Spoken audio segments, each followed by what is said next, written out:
સુરતમાં રત્ન કલાકારોએ હલ્લાબોલ મચાવ્યો। મોટી સંખ્યામાં રત્ન કલાકારો રજૂઆત કરવા માટે કલેક્ટર કચેરી પર પહોંચ્યા અને 30મી માર્ચે હડતાલની ચીમકી ઉચ્ચારી। મંદીને કારણે રત્ન કલાકારો મુશ્કેલીમાં મુકાયા છે। કેટલાક રત્ન કલાકારો તો આત્મહત્યા કરી ચૂક્યા છે।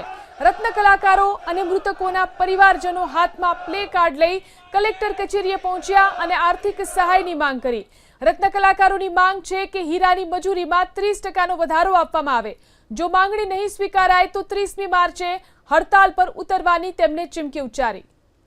સુરતમાં રત્ન કલાકારોએ હલ્લાબોલ મચાવ્યો। મોટી સંખ્યામાં રત્ન કલાકારો રજૂઆત કરવા માટે કલેક્ટર કચેરી પર પહોંચ્યા અને 30મી માર્ચે હડતાલની ચીમકી ઉચ્ચારી।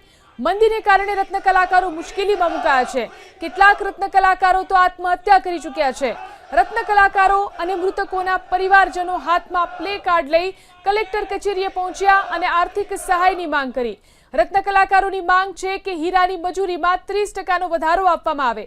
જો માંગણી નહીં સ્વીકારાય તો 30મી માર્ચે હડતાલ પર ઉતરવાની તેમણે ચીમકી ઉચ્ચારી।